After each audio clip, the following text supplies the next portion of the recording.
Selamat datang di Footy Fables. Malam ini, Parc des Princes bukan lagi sekedar stadion sepak bola, melainkan sebuah arena gladiator modern. Skor 5-4 mungkin terdengar seperti hasil pertandingan video game, tapi bagi Luis Enrique dan Vincent Kompany, ini adalah pertaruhan nyawa taktis di panggung tertinggi. Bayern mendominasi segala aspek statistik dengan XG mencapai 3,06. Tapi, kenapa PSG yang pulang dengan senyuman? Mari kita bedah kegilaan taktis ini sampai ke akarnya.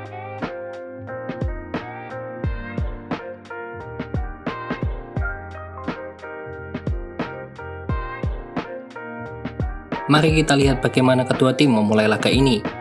Luis Enrique menurunkan armada 4-3-3 dengan satu misi utama, verticality. Savonov berdiri di bawah Mistar, dikawal duet Marquinhos dan Pacho. Sementara Hakimi dan Nuno Mendes siap mengeksploitasi lebar lapangan. Di ruang mesin, Vitinha menjadi sutradara didampingi Zaire Emery dan Joao Neves, menyokong trio maut Kvaratskhelia, Dembele, dan Desire Doué. Di sisi lain, Vincent Kompany datang dengan arogansi taktis khas Bavaria, high pressing dan high defensive line. Manuel Neuer mengawal gawang di belakang dueta Upamecano. Kimmich dan Pavlovic bertugas mengatur ritme, sementara Luis Diaz, Musiala, dan Olise menjadi pelayan bagi Harry Kane di ujung tombak.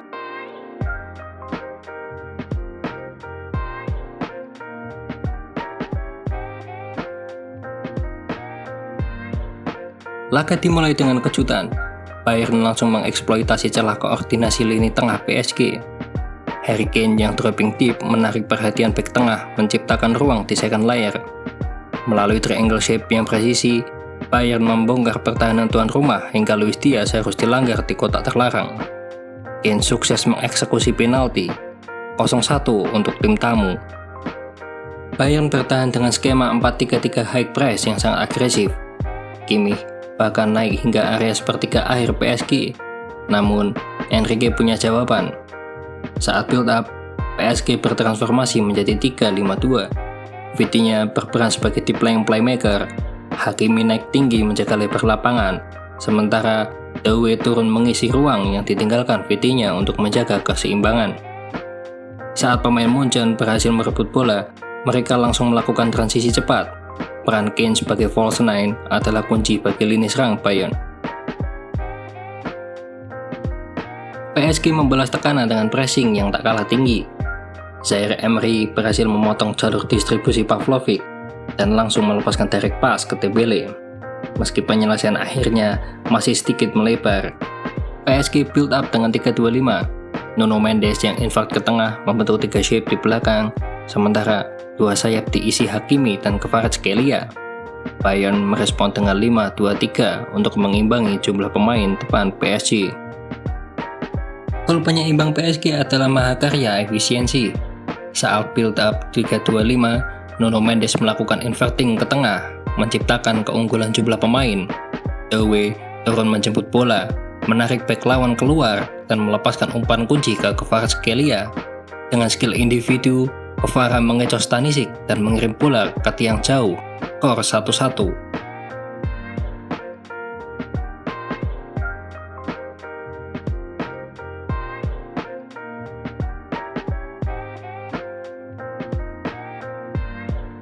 Di pertandingan kali ini, terlihat PSG mempunyai area kosong yang cukup lebar di half space.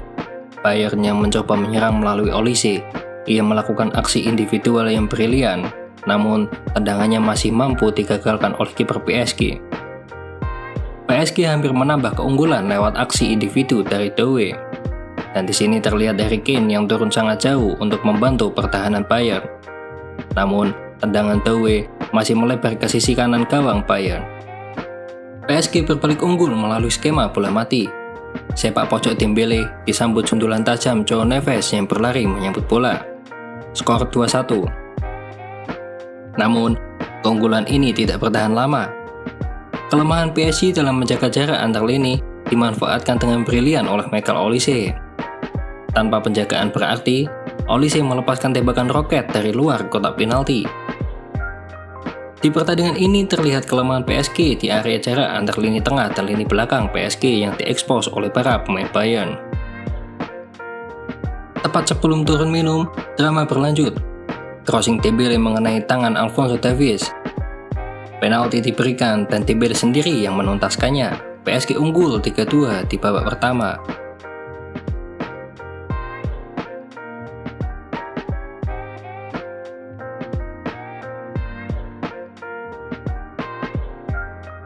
Memasuki babak kedua, Enrique tidak mengendurkan intensitas.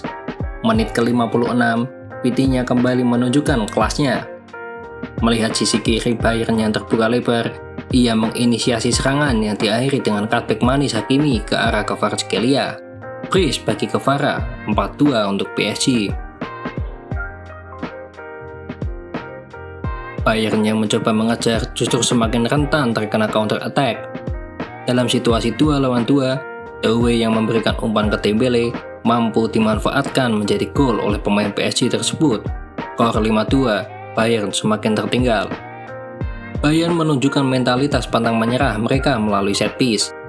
Keunggulan fisik back Bayern dalam duel udara berhasil dimanfaatkan oleh Upamecano untuk menipiskan skor 5-3. Tensi memuncak saat Harry Kane menunjukkan visi bermainnya. Ia turun ke belakang, mengirimkan tarik bola ke Luis Diaz.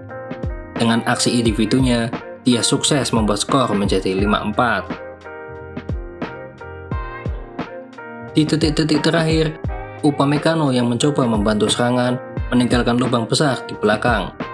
Beruntung bagi Bayern, tembakan Mayulu hanya membentur mistar gawang.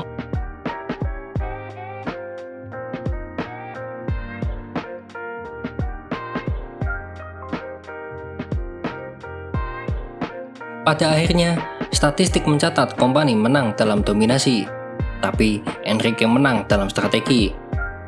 Dominasi tanpa efisiensi hanya sebuah tontonan, bukan kemenangan. Apa jadinya jika Kompany sedikit menurunkan garis pertahanannya setelah skor imbang 2-2? Mungkin kita tidak akan melihat 5 gol bersarang di gawang Manuel Neuer. Bagi PSG, ini modal berharga. Tapi kebobolan 4 gol di kandang sendiri adalah alarm bahaya untuk leg kedua di Allianz Arena. Menurut kawan-kawan, apakah gaya menyerang total Kompany ini sebuah kejeniusan yang kurang beruntung?